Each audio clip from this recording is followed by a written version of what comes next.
আচ্ছা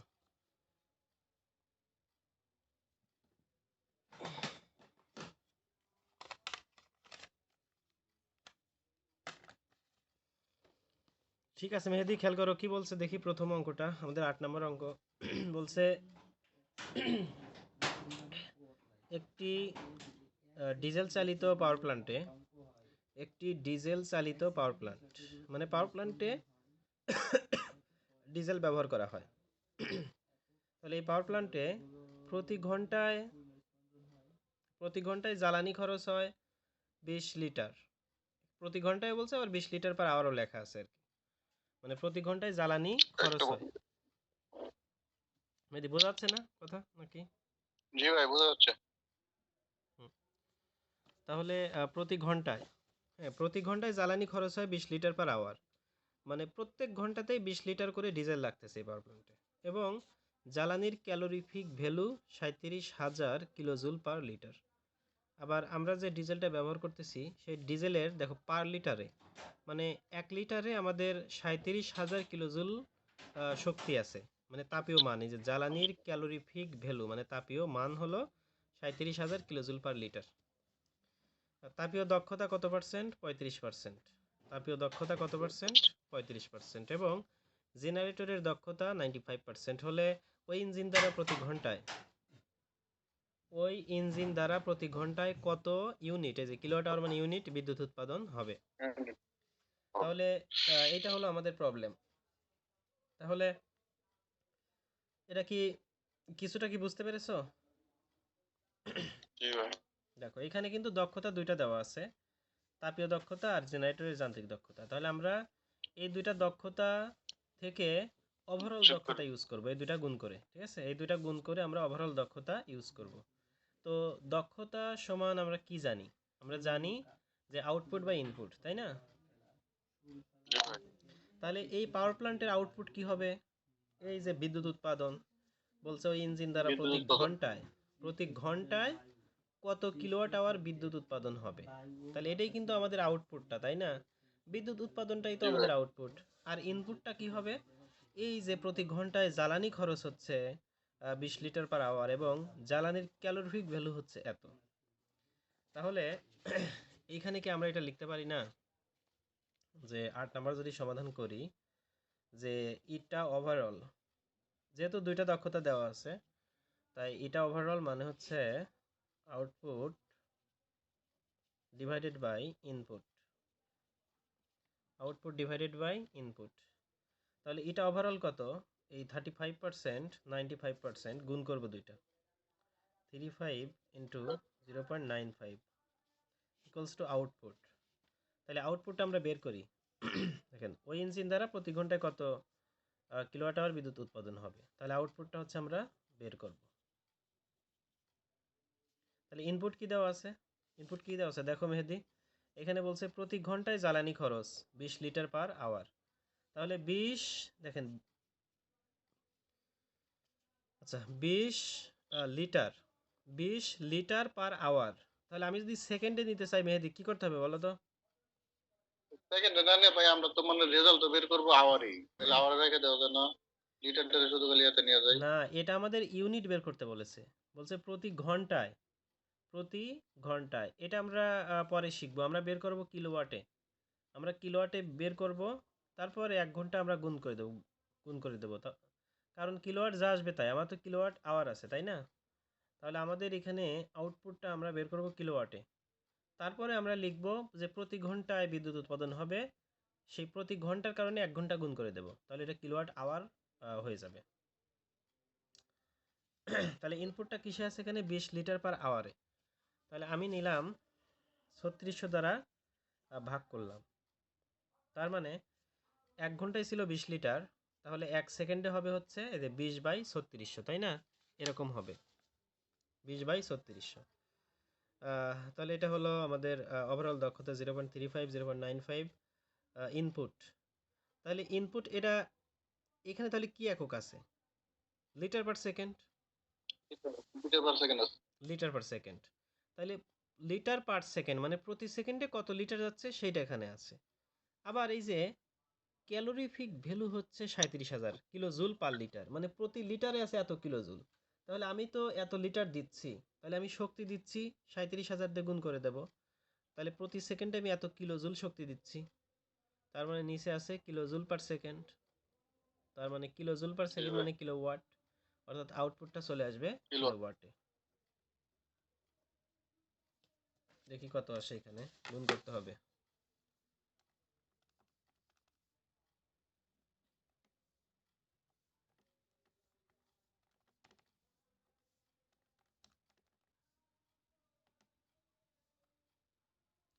আটষট্টি দশমিক পঁয়ত্রিশ,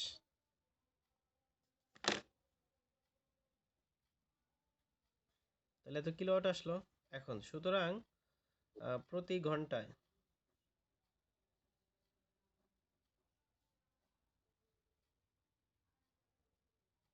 বিদ্যুৎ উৎপাদন, প্রতি ঘন্টায় বিদ্যুৎ উৎপাদন তাহলে কত আসে, 68.35 ইন্টু হলো ওয়ান, কিলোয়াট পার। তাহলে কিলোওয়াট আওয়ার হয়ে গেল, এই যে আওয়ার দ্বারা গুণ করলাম। এইবার তাহলে 68তে যা ছিল তাই, ঠিক আছে, তাহলে এটি জি আমাদের ভাই। অ্যান্সার। তাহলে প্রতি ঘন্টায় আমাদের এত ইউনিট করে বিদ্যুৎ উৎপন্ন হবে। দেখেন এই যেটা কিন্তু আছে যে প্রতি ঘন্টায় আমার এত কিলোওয়াট আওয়ার বিদ্যুৎ উৎপাদন হবে। এখন আমি 9 নম্বরে চলে যাই, তাহলে দেখি 9 নম্বরে কি বলছে। 9 নম্বরে দেখো, একটি একটি পাওয়ার প্ল্যান্টকে নিচের টেবিল অনুযায়ী লোড সরবরাহ করতে হয়। একটা পাওয়ার প্ল্যান্টকে নিচের টেবিল অনুযায়ী লোড সরবরাহ করতে হয়। কেমন টেবিল, এই যে সময় ঘন্টায় দেওয়া আছে 0 থেকে 6 ঘন্টা, আর নিচে লোড দেওয়া আছে মেগাওয়াট। তার মানে 0 থেকে 6 ঘন্টা তাকে 30 মেগাওয়াট লোড সরবরাহ করতে হয়, এ নিচের টেবিলে যা আছে। আবার 6টা থেকে 12টা পর্যন্ত, মানে এটা তো সকাল, ধরেন সকাল 6টা পর্যন্ত 30 মেগাওয়াট, সকাল 6টা থেকে 12টা পর্যন্ত 90 মেগাওয়াট, 12টা থেকে 14টা 60 মেগাওয়াট। দুইটা। হ্যাঁ মানে দুইটা আর কি, 12টা থেকে 14টা বা দুইটা 60 মেগাওয়াট, দুইটা থেকে যে 6টা 18টা হলো 100 মেগাওয়াট। তাহলে এই যে সন্ধ্যাবেলা 2টা থেকে 6টা, 2টা থেকে 6টা সর্বোচ্চ কিন্তু এখানে এই যে 100 মেগাওয়াট, আর 6টা থেকে ম্যাক্সিমাম। 12টা 50 মেগাওয়াট। তাহলে এইভাবে যে সময় রেসপেক্টে লোডের ডিস্ট্রিবিউশনটা দেওয়া আছে, তো এই ডিস্ট্রিবিউশন অনুযায়ী এই পাওয়ার প্ল্যান্টকে লোড সরবরাহ করার দরকার হয়। তো আমাদের বের করতে বলছে লোড ফ্যাক্টর। তাহলে লোড ফ্যাক্টর কত, এটা আমরা এখান থেকে বের করব। প্ল্যান্টের ক্যাপাসিটি লেখা আছে, প্ল্যান্টের ক্যাপাসিটি ফ্যাক্টর, ঠিক আছে। তাহলে আমি এই যে এইটা মানে প্ল্যান্টের যে ক্যাপাসিটি, সেটা এখান থেকে বের করার তো আমি কোনো উপায় দেখি নাই, ঠিক আছে। আমি আগে ইয়াটা বের করি, লোড ফ্যাক্টরটা বের করি। Average load by maximum load. হ্যাঁ, তাহলে লোড ফ্যাক্টরটা কি, লোড ফ্যাক্টর তাহলে কি এভারেজ লোড না উপরে, জি ভাই। নিচে হলো ম্যাক্সিমাম ডিমান্ড। তাহলে এভারেজ লোড এটা কেমন আসবে, এটাকে বের করে আনা লাগবে আমার এভারেজ লোডটা। তাহলে নিচে বের করি, এভারেজ লোডটা বের করি, সংক্ষেপে লিখলাম এভারেজ লোড। তাহলে এভারেজ লোডটা কেমন হবে, এই যে এভারেজ লোড দেখো এখানে 6 ঘন্টা আছে না, তাহলে 6 ইন্টু হবে 30, এর সাথে যোগ দিতে হবে এই যে এখানে 6 ঘন্টা 90 মেগাওয়াট, তাহলে এই 6 ঘন্টা পর্যন্ত হয়েছে 90 মেগাওয়াট। তারপরে এই যে 12টা থেকে 14টা মানে 2 ঘন্টা, এই 2 ঘন্টা হয়েছে কত মেগাওয়াট, 60 মেগাওয়াট। তারপরে এই 6 ঘন্টা হয়েছে 100 মেগাওয়াট। তারপরে আবার এই যে 6 ঘন্টা হয়েছে 50 মেগাওয়াট। আচ্ছা তাহলে দেখো এখানে আমি একটু দেখি, এই যে এটা ঘন্টা, 6 ঘন্টা, 6 ঘন্টা 12 ঘন্টা, 14 ঘন্টা, 20 ঘন্টা, 26 ঘন্টা না হয়ে গেল, বেশি হয়েছে না, তার মানে ভুল হয়েছে অঙ্কটা। 26 হতে হবে তো 24, তাই না? দেখি আবার একটু চেক করে তাহলে। প্রথমে 6 ঘন্টা 6 ঘন্টায় নিছি, তারপরে 6 ঘন্টা, তারপরে 2 ঘন্টা, তারপরে 4 ঘন্টা। এই যে 14টা থেকে 18টা ছিল, এটা হবে 4 ঘন্টা তাহলে। এই যে 14টা থেকে 18টা, তাহলে কিন্তু ভুল কিন্তু বের করে ফেললাম। মানে আমাদের যে ম্যাক্সিমাম ডিমান্ডটা ছিল এই যে 100 মেগাওয়াট, এখানে আছে আমার 4 ঘন্টা, এই 4 ঘন্টা নিলাম। এখন এখানে কিন্তু 24 ঘন্টার জেনারেশন আছে, তাই না? 24 ঘন্টায় কি জি ভাই। পরিমাণ জেনারেশন আছে টোটালটা আছে, একে আমি 24 দ্বারা ভাগ করব, তাহলে আমার 1 ঘন্টার মানে 1 ঘন্টার জেনারেশনটা বের হবে। তাহলে 1 ঘন্টার জেনারেশনটাই হচ্ছে আমাদের average load. 6 into 30 plus 6 into 90 plus 2 into 60 plus 4 into 100 plus 6 into 50 divided by 24। তাহলে 64.17, 64.17। আচ্ছা। তাহলে এটা হচ্ছে আমাদের এত মেগাওয়াট। সব মেগাওয়াটই ছিল, এই যে 100 মেগাওয়াট, 50 মেগাওয়াট। তাহলে 64.17 মেগাওয়াট, তাহলে এভারেজ লোড। তাহলে 64.17 এত মেগাওয়াট। তাহলে ম্যাক্সিমাম ডিমান্ড কত? ম্যাক্সিমাম ডিমান্ড এই যে 30, 90, 60, 100, 50-এর ভিতরে 100। ম্যাক্সিমাম ডিমান্ড হচ্ছে 100। তাহলে যদি ভাগ করি 0.64, ভাগ করলে কত আসবে? 0.64। তাহলে এটাই হলো আমাদের লোড ফ্যাক্টর। দেখো মেহেদি, বুঝেছো কিনা লোড ফ্যাক্টরটা বের করা? জি ভাই। হুম। আচ্ছা, তো এইখান থেকে এই যে প্লান্টের ক্যাপাসিটি, এটা আমি আমাদের যে গ্রুপ আছে, আমার বন্ধুদের গ্রুপ, আমাদের ব্যাচের টোটাল 120-22 জন এখানে আছে। আমি ওখানে দিছিলাম, তো কেউ তো কোনো রিপ্লাই দেয় না। আমি বললাম যে এরকম একটা শক থেকে, আর কিছু ছিল না, এরকম একটা শক থেকে প্লান্টের ক্যাপাসিটি কি আসলে বের করা যায়? তো কেউ কোনো রিপ্লাই দেয় নাই আর কি। মানে যদি প্লান্টের ক্যাপাসিটি বের করা যাইতো, সেক্ষেত্রে আমরা প্লান্ট ক্যাপাসিটি ফ্যাক্টরটা বের করতে পারবো। ঠিক আছে? কারণ আমাদের প্লান্টের ক্যাপাসিটি ফ্যাক্টর মানে হচ্ছে average load by plant capacity.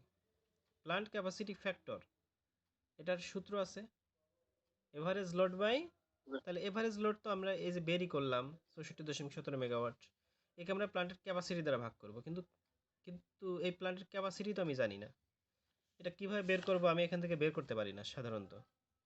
বুঝছো? তুমি একটু দেখো, একটু তাহলে চেষ্টা করো তো, দেখো পারো কিনা এটা। আমিও দেখি, খেয়াল রাখবো না প্লান্টের ক্যাপাসিটিটা। মানে এই প্রবলেমটা ছিল এক জায়গা থেকে, আমি নিছি সেখান থেকে। ভাই এটা ক্যাপাসিটি ইকুয়াল টু ম্যাক্সিমাম ডিমান্ডারই মনে ধরা হয়েছিল। না, এই অঙ্কে তো ওটা বলা নাই।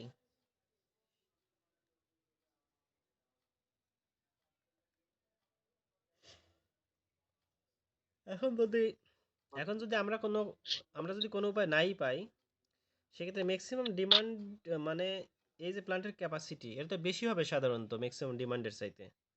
যে আমার 100 যদি ডিমান্ড হয়, ক্যাপাসিটি আমি ধরলাম 110 বা 120 হবে। 120। 120 হবে, তাই না? কারণ কিছু পরিমাণ তো রিজার্ভ ক্যাপাসিটি আমার রাখা লাগবে, কিছু পরিমাণে রিজার্ভ থাকবে। এখন যদি বের করার কোনো উপায় নাই থাকে, ম্যাক্সিমাম ডিমান্ডকে আমাদের ধরে নিতে হবে, আর তো কোনো উপায় নেই। কিন্তু এর কোনো স্কোপ বা ওয়ে কোনো আছে কিনা এটা আমার জানা নাই। এখন আমি খুঁজলাম কিন্তু পাইলাম না এই ধরনের কোনো সমাধান, কিন্তু এই প্রবলেমটা ছিল। যাই হোক, দেখো আর কি এটা কোথাও কোনো সলিউশন পাওয়া যায় কিনা। যদি না হয়, আমরা তাহলে ম্যাক্সিমাম ডিমান্ডটাকে ধরে নেব প্ল্যান্টের ক্যাপাসিটি, তখন ওই ম্যাক্সিমাম ডিমান্ডকে প্ল্যান্ট ক্যাপাসিটি ধরে প্ল্যান্ট ক্যাপাসিটি ফ্যাক্টরটা আমরা বের করে ফেলবো। ঠিক আছে, আমি তাহলে চলে যাচ্ছি 10 নম্বর প্রবলেমে।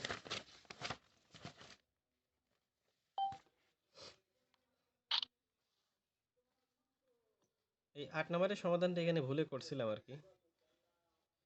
আচ্ছা, 10 নম্বর।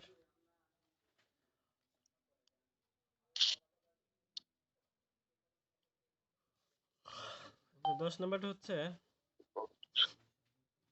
দেখো একটি একটি পাওয়ার স্টেশনের একদিনের ম্যাক্সিমাম ডিমান্ড হচ্ছে 20 মেগাওয়াট। একটি পাওয়ার স্টেশনের একদিনের maximum demand 20 megawatt. Load factor 60%, ব্যবহার ফ্যাক্টর 70%, প্ল্যান্ট ক্যাপাসিটি ফ্যাক্টর 50% হলে নির্ণয় করো রিজার্ভ ক্যাপাসিটি। এই যে রিজার্ভ ক্যাপাসিটি বের করতে বলেছে। তাহলে রিজার্ভ ক্যাপাসিটি আমরা কিভাবে বের করি? আমরা আমরা কিভাবে বের করি? রিজার্ভ মানে হচ্ছে ক্যাপাসিটি প্লান্ট থেকে, হ্যাঁ, প্ল্যান্ট ক্যাপাসিটি থেকে ম্যাক্সিমাম ডিমান্ডটা বাদ দেওয়া লাগবে, তাই না? ডিমান্ডটা বাদ দিতে তাহলে জি ভাই ম্যাক্সিমাম ডিমান্ড তোমার দেয়াই আছে, এই যে ম্যাক্সিমাম ডিমান্ড দেয়া আছে 20 মেগাওয়াট, ম্যাক্সিমাম ডিমান্ড দেয়া আছে। হুম, তো প্ল্যান্টের ক্যাপাসিটিটা বের করা লাগবে। আর প্ল্যান্ট ক্যাপাসিটি মানে কি? প্ল্যান্ট ক্যাপাসিটি মানে হচ্ছে প্ল্যান্ট ক্যাপাসিটি মানে হচ্ছে plant capacity plan factor. Average load by by plan capacity factor যদি হ্যাঁ, average load by plant capacity factor. তাহলে এখানে এভারেজ লোডটাও দেয়া নাই, সেক্ষেত্রে এভারেজ লোডটা আমরা বের করব এই যে লোড ফ্যাক্টর থেকে। লোড ফ্যাক্টর দেওয়া আছে ভাই হ্যাঁ, তাহলে লোড ফ্যাক্টর মানে হলো average load by maximum demand, জি ভাই ঠিক না? তাহলে আমি যদি এই যে average load by maximum demand, তাহলে এই 20 এর সাথে 20 ইন্টু হচ্ছে 0.60, তাহলে এই 12 মেগাওয়াট হলো আমাদের এভারেজ লোড।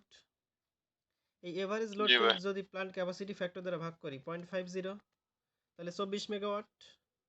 এই 24 মেগাওয়াট জি হলো ভাই আমার কি? 24 মেগাওয়াট হলো প্ল্যান্ট ক্যাপাসিটি, প্ল্যান্ট ক্যাপাসিটি। তাহলে রিজার্ভ ক্যাপাসিটি হবে 24 মাইনাস 20, এই 4 মেগাওয়াট, তাই কিনা? জি ভাই তাহলে 4 মেগাওয়াট, এর অ্যান্সার লিখি নাই, লিখে রাখি 4 মেগাওয়াট।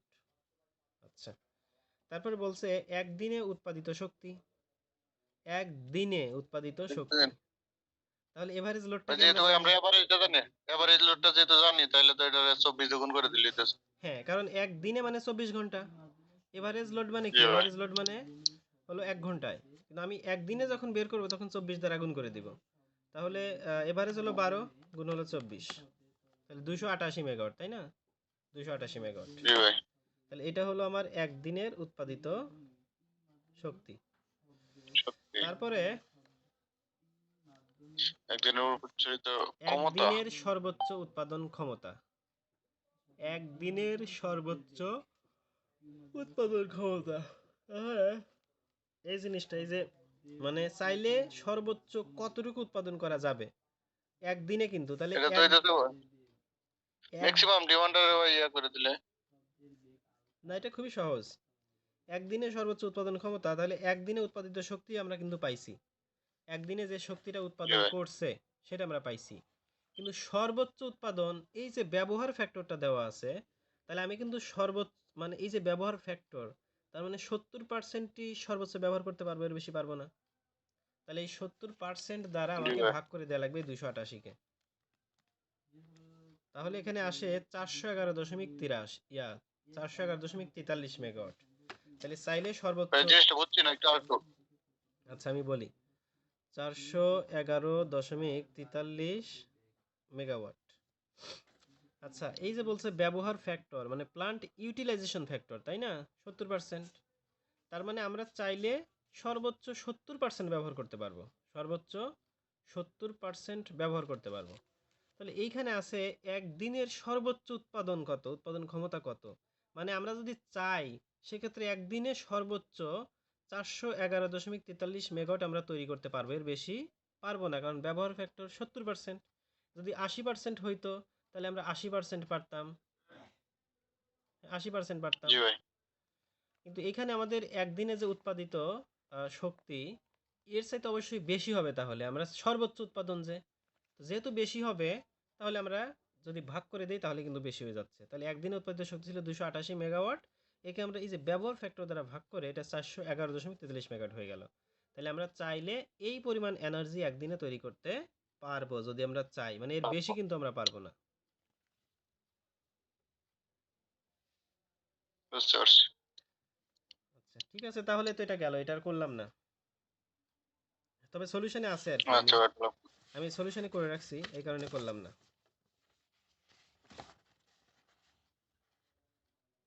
এই যে করা আছে তো, এই যে বের করছি রিজার্ভ ক্যাপাসিটি 4 মেগাওয়াট, একদিনে উৎপাদিত শক্তি 288 মেগাওয়াট আওয়ার।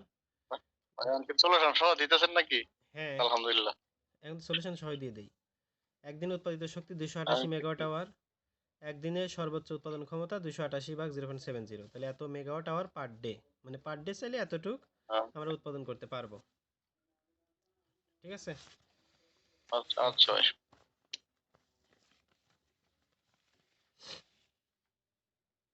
আচ্ছা, তারপর হচ্ছে 11 নাম্বার।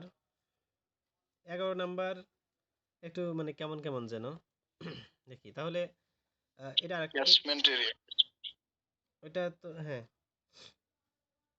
এটা আমি জানি না, আমি এটা ভালো করে দেখতেই পারি নাই। এটা আর কি মানে নতুন সলিউশন আর কি, দেখি যতটুকু পারি বোঝায় দেই। একটি পানি, ক্যাচমেন্ট এরিয়াটা হচ্ছে ভাই মনে হয় এই যে মনে কি, করে ডিসচার্জ পাইপ থেকে হ্যাঁ পানির যে ইয়াটা মানে রিজার্ভার যে ট্যাঙ্কটা থাকে ওই রিজার্ভার ট্যাঙ্কের যে ডিসচার্জ পাইপ থেকে রিজার্ভারের যে এরিয়াটা ওটা আহ, ক্যাচমেন্ট এরিয়া ওই তো আমি আর এরকম দেখি একটা না, আমি কিছু। মানে প্রবলেমটা করে সলিউশন করে রেখে দিছি আর কি। আচ্ছা দেখো, আচ্ছা আচ্ছা। একটি পানি বিদ্যুৎ কেন্দ্রের মানে একটি হাইড্রো ইলেকট্রিক পাওয়ার প্ল্যান্ট, বলো তো বাংলাদেশে কয়টা হাইড্রো জি, ইলেকট্রিক পাওয়ার প্ল্যান্ট আছে? একটাই ভাই। একটাই, মানে কর্ণফুলী হাইড্রো, 230 মেগা। হ্যাঁ Karnaphuli hydro electric power plant, Kaptai Rangamati, তাই না? যে 230 মেগাওয়াট হ্যাঁ উৎপাদন 230 ক্ষমতা। মেগাওয়াট। তো ওইখানে একটা প্রশ্ন নিয়ে যে ঝামেলা, যে কর্ণফুলী হাইড্রো ইলেকট্রিক পাওয়ার প্ল্যান্টে কয়টা পোল আছে, এটা সঠিক আনসার নাই, কেউ জানে না। আচ্ছা, তাহলে একটি পানি বিদ্যুৎ কেন্দ্রের ক্যাচমেন্ট এরিয়া হচ্ছে 102.5 বর্গ কিলোমিটার। কেন্দ্রের ক্যাচমেন্ট এরিয়া 102.5 বর্গ কিলোমিটার। তো ক্যাচ এরিয়া, কিন্তু এরিয়া, আর রান অফ কত? জি ভাই। Run of 70%, run of, run of 70%। বাৎসরিক গড় বৃষ্টিপাত, বাৎসরিক গড় বৃষ্টিপাত এত সেন্টিমিটার, মানে এত সেন্টিমিটার। সেন্টিমিটার পানি জমে, তাই না? 127 সেন্টিমিটার, জি এই যে বাৎসরিক গড় বৃষ্টিপাত, মানে 127 সেন্টিমিটার বৃষ্টিপাত হয়, তারপর পানি জমে। প্রাপ্ত হেড হচ্ছে কত? Head 381 metre. ওভারঅল দক্ষতা 80%। উক্ত বিদ্যুৎ কেন্দ্রের কত 50%। বিদ্যুৎ উৎপন্ন করবে, উক্ত বিদ্যুৎ কেন্দ্র কত বিদ্যুৎ উৎপন্ন করবে তা কিলোওয়াট এককে প্রকাশ করো। এটা হলো আমাদের প্রশ্ন, যে উক্ত বিদ্যুৎ কেন্দ্র কত বিদ্যুৎ উৎপন্ন করবে তা কিলোওয়াট এককে প্রকাশ করো। মেরি দেখো এখানে, এখানে ওভারঅল দক্ষতা দেওয়া আছে 80%, তাই না? এই যে ওভারঅল দক্ষতা, তো দক্ষতা মানেই তো আউটপুট বাই ইনপুট, অর্থাৎ জেনারেশন বাই ইনপুট, মানে ইনপুট আমি জি দিচ্ছি, ভাই। কতটুক জেনারেশন হচ্ছে। তাহলে এই যে উক্ত বিদ্যুৎ কেন্দ্র কত বিদ্যুৎ উৎপন্ন করবে, এটা তো আউটপুটই বের করা লাগবে, তাই না? আউটপুট বের করা লাগবে। জি ভাই। সেক্ষেত্রে দক্ষতা দেওয়া আছে, আমার ইনপুটটা আর কি, যেহেতু কিলোওয়াটে চাইছে, ইনপুটটা আমাকে দেয়া লাগবে। তাহলে এই ইনপুটটা কত? Input, N overall equal to output by input. হ্যাঁ, এম, N over মানে এটা overall equal to output by input. হ্যাঁ হ্যাঁ হ্যাঁ পুরোটা। রাইট, আউটপুট বা ইনপুট। এখন আউটপুটটা আমাদের বের করা লাগবে, তো ইনপুটটা আমাদের এখানে দেওয়া লাগবে। তাহলে পানি বিদ্যুৎ কেন্দ্রে জি আমাদের ভাই। ফুয়েল কিন্তু পানি, তাই না? মানে পানিই তো, জি ভাই। মানে জি আমি ভাই। কত কেজি পানি দিচ্ছি এটাই কিন্তু আমার মেইন বিষয়, তাই না? তাহলে পানি, এই যে একটি পানি হুম। বিদ্যুৎ কেন্দ্রের ক্যাচমেন্ট এরিয়া, তাহলে এটা হয়তো এই যে ক্যাচমেন্ট এরিয়া কোনটা, পানি যেখানে থাকে, মানে আমি এটা ধরে নিছি ওই যে রিজার্ভারটা ভাই মানে রিজার্ভারটা আর কি ভাই। হ্যাঁ রাইট, তাইলে তো ঠিকই আছে। তাহলে পানি যেখানে থাকতেছে তার এরিয়া, এটা দেওয়া আছে এরিয়া, ঠিক না? তাহলে জি আমার ভাই। আমার দেওয়া লাগবে কত কেজি পানি এখানে আছে, এটাকে বের করা লাগবে কত কেজি। তাহলে এম সমান কি, রো ভি না? জি ভাই। এম সমান রো ভি, জি ভাই। ভি।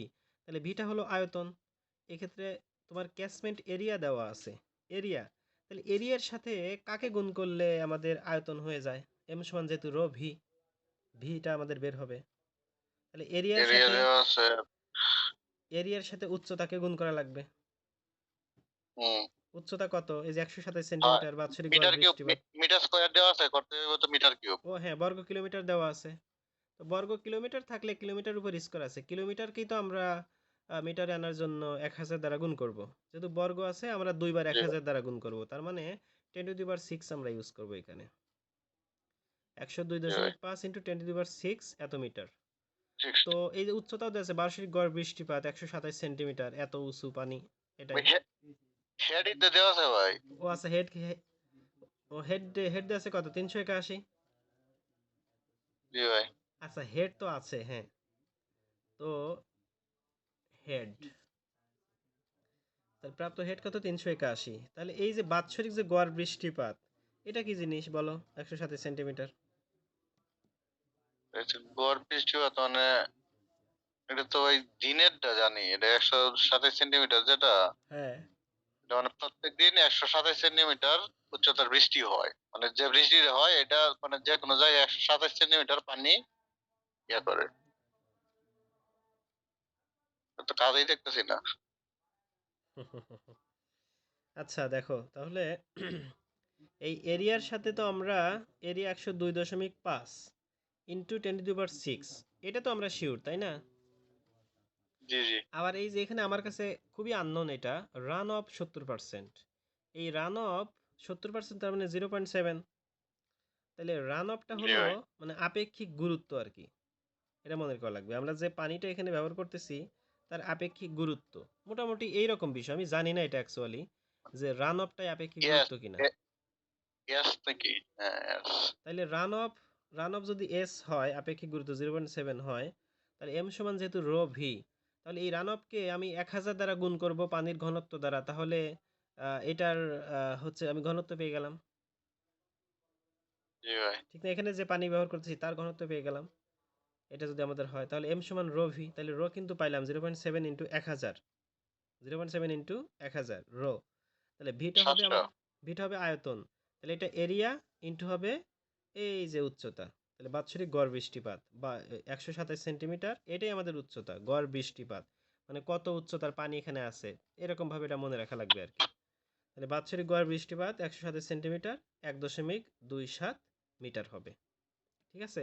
তাহলে আমি কিন্তু পানির ভরটা পেয়ে যাচ্ছি কেজি, পানির ভরটা আমি পেয়ে যাচ্ছি। তাহলে হেড মানে তো আমি কত উচ্চতায় নিচ্ছি এই পানিটাকে, তাই না? আমি কত উচ্চতায় হুম। নিচ্ছি, 381 মিটার। তাহলে এখানে এম এমজিএইচ, এমজিএইচ তো কাজ হয় তাই না? এমজিএইচ হলো কাজ, এখানে কি সময় দেওয়া আছে? হুম। তাহলে ওয়ার্ক। এমজিএইচ দেখি এটা হয় কিনা, দেখি কত আসে। তাহলে 100 কত 2 না, 102.5 হুম। ইন্টু 10⁶, 10⁻⁶। তাহলে এটা হলো ভি, ভি হয়নি এখনো, ইনটু ওই জায়গায় 1.27, 0। হ্যাঁ। এটা ভি। রো কত হবে? 0.7 ইন্টু 1000, তাহলে এটা এম হইলো, এম 700। এম সমান রো ভি, রো ভি। তাহলে এম এর মান কত আসে দেখি, নিচে এক দিয়ে নেই। তাহলে 9.11225 ইন্টু 10⁻10, এইটা হলো আমাদের আসলো এম এর মান। দেখি আমি সলিউশনটা করে রাখছি। এই যে পানির পরিমাণ কত আসছে, এই যে মোট পানির পরিমাণটা বের করছি, 102 ইন্টু 10⁶, 1.27, 0.7, 1000। তাহলে এম সমান এই যে রো ভি, এই সূত্রটা ব্যবহার করে আর কি। তাহলে 91122.5 ইন্টু 10⁶, এটা এই যে এত কেজি লেখা আছে, এত কেজি এইখানে লেখা আছে। তাহলে উৎপন্ন বিদ্যুৎ তাহলে এই যে এমজিএইচ, কিন্তু এখানে কিন্তু লিখছিলাম এই যে এমজিএইচ। তাহলে আহ,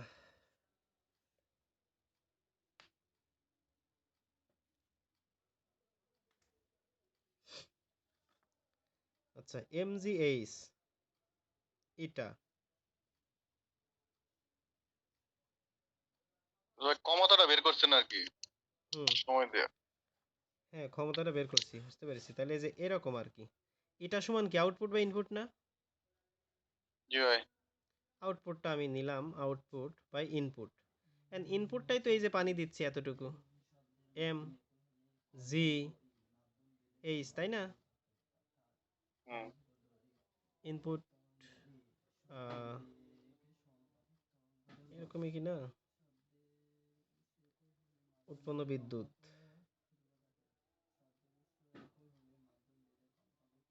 এখানে যেটা করছি যদি কোনাকুনি গুণ করি তাহলে কি আসে? এটা সমান আসে পিটি ডিভাইডেড বাই এমজিএইচ, তাই না? এটা সমান আসে পিটি ডিভাইডেড বাই এমজিএইচ। তাহলে এখানে এম এর মান নিয়েছি এত এত, জির মান 9.8, এইচ এর মান হলো এই যে 381, মানে হেড এইচ এর মান, আর এটা হলো 0.8, আর টি মানে হচ্ছে ভাই 300। এনে তো পিডিএফ, ভাই এনে তো পিডিএফ বের করছি আমরা যে ইয়াটা, মানে 1 সেকেন্ডেরটা বের করছি। হ্যাঁ হ্যাঁ 1 সেকেন্ডেরটা, কিন্তু আমাদের এটা যে এক বাৎসরিক। এক ও ঠিক আছে, এটা হলো বাৎসরিক গড় বৃষ্টিপাত তাই না, বাৎসরিক গড় বৃষ্টিপাত। তাহলে বছর টাইম 365 দিন, মানে 1 সেকেন্ডে বের হয়। হ্যাঁ তাহলে 365 কত? দিন 24 ঘন্টা 3600 দ্বারা গুণ করে আমরা এটা বাৎসরিক গড় বৃষ্টিপাত থেকে এক সেকেন্ডে সেকেন্ডে নিলাম। ঠিক না?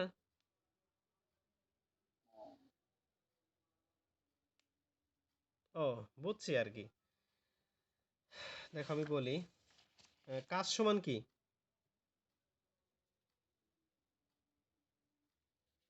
কাজ সমান mgh না, যদি আমরা ইয়াতে নেই, উপরের দিকে নেই, তাই না? mgh। তাহলে কাজ যদি mgh হয়, তাহলে ক্ষমতা কি হবে? ক্ষমতা সমান হলো সময় ভাগ। mgh divided by T. mgh divided by T, এটা ক্ষমতা। ঠিক। তাহলে m এর মান বসাও, জি এর মান বসাও, এইচ এর মান বসাও, টির মান বসাও। তো আমাদের যে ইফিসিয়েন্সিটা দেওয়া আছে, ইফিসিয়েন্সি দ্বারা আমরা গুণ করে দিচ্ছি। কারণ ইফিসিয়েন্সি ধরলাম এখানে হিসাব করে আসলো 80 কিলোওয়াট। 80 কিলোওয়াট। এখন 80 কিলোওয়াট যদি আসে, এখন 80 কিলোওয়াটে কি তৈরি হবে আমার কি ইফিসিয়েন্সি 100%? না ইফিসিয়েন্সি তো ভাই, 100% না। ওটা সেই ক্ষেত্রে ওটা আমি ইফিসিয়েন্সি এটাই গুণ তো করে আমার দিব। নামটা, যে যে আউটপুটটা যেটা পাইতেছি, হ্যাঁ। আউটপুটটার সাথে এটা গুণ হইব, হুম। মানে এফিসিয়েন্সিটা গুণ হবে আর কি। হ্যাঁ, গুণ হবে। তাহলে ইফিসিয়েন্সি দ্বারা গুণ দিলে আর 80 আর তৈরি হচ্ছে না। ঠিক আছে, তাহলে হুম। আহ, এটা প্র্যাকটিস করো কয়েকবার, ইয়া করে প্র্যাকটিস করে, এটা আসছিল আর কি পরীক্ষাতে, এজন্য এটা লিখে রাখছিলাম।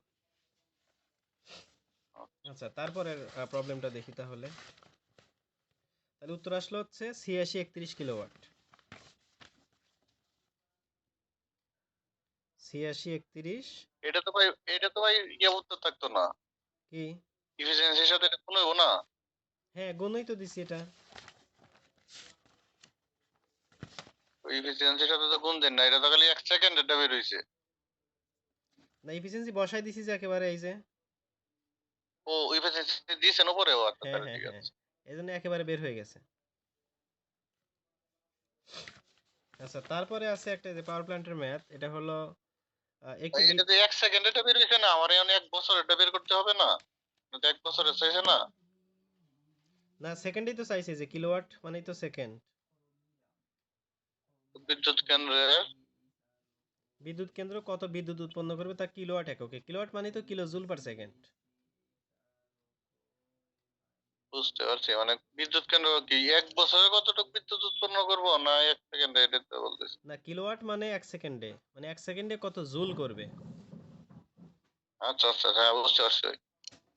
কারণ এই যেখানে বাৎসরিক গড় বৃষ্টিপাত ছিল, কারণ আমরা 1.27 লিখছি না, এই জন্য এটাকে ভাগ করা হয়েছে, হুম, বাৎসরিক না নিয়ে 1 সেকেন্ডে নেওয়া হয়েছে, যেহেতু আমরা বুঝতে এক পারছি বুঝতে সেকেন্ডে বের পারছি। করব।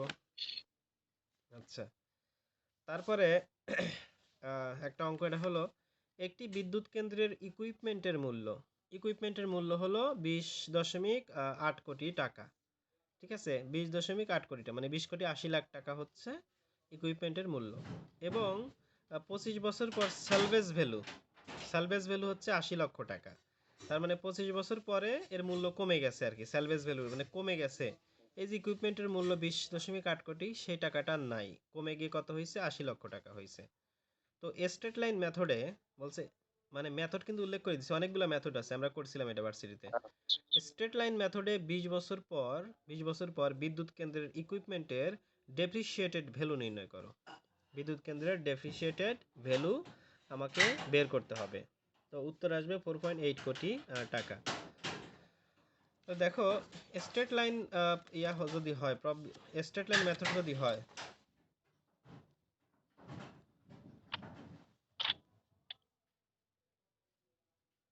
এই হলো প্রতি বছরের অবচয় লিখবা শুরুতেই, যে প্রতি বছরের অবচয় কত। প্রতি বছরের অবচয় মানে ডেপ্রিসিয়েশনটা হলো, আমরা প্রতি বছরের অবচয় বের করতে পারি সূত্রের সাথে, ডি সমান C minus S by N. C minus S divided by line বলতে সরল এন। রৈখিক মেথড, হ্যাঁ ভাই হ্যাঁ, হ্যাঁ, এটা পাইছি, যে মেথড সরলরৈখিক গুলো মেথড, পাইছি। Straight line method. তাহলে সিতে মানে আর কস্ট, এটা হচ্ছে থিঙ্কিং ফর মেথড, আর এটা হচ্ছে স্যালভেজ। মেকানিক্যাল আওয়ার রেট হুম। হ্যাঁ, হ্যাঁ, অনেকগুলো পদ্ধতি মেথড। আছে। তো এখানে অনেকগুলো পদ্ধতি, আমি শুধু এই একটাই পরীক্ষা আসছিল তো তাই এটাই লিখছি আর কি, এটা তো সাধারণত আসে না জানো, খুবই কম আসে। তাহলে ডি সমান C minus S by N, তাহলে সিটা হলো কস্ট, এসটা হলো সালভেজ ভ্যালু, আর এনটা হলো সময়। তাহলে আমার কস্টটা কিন্তু ছিল, ইকুইপমেন্টের কস্ট ছিল 20.8 কোটি টাকা, আর সালভেজ ভ্যালু হয়েছে 80 লক্ষ টাকা। এই 80 লক্ষকে 100 দ্বারা ভাগ করে কোটিতে নিয়েছি, তাহলে স্যালভেজ ভ্যালুটা বাদ দিয়ে দেই। আর এনটা ছিল হচ্ছে বুঝতে পারছি। 25। তাহলে এইখানে হিসাব করে যা আসে, হিসাব করে দেখি কত আসে।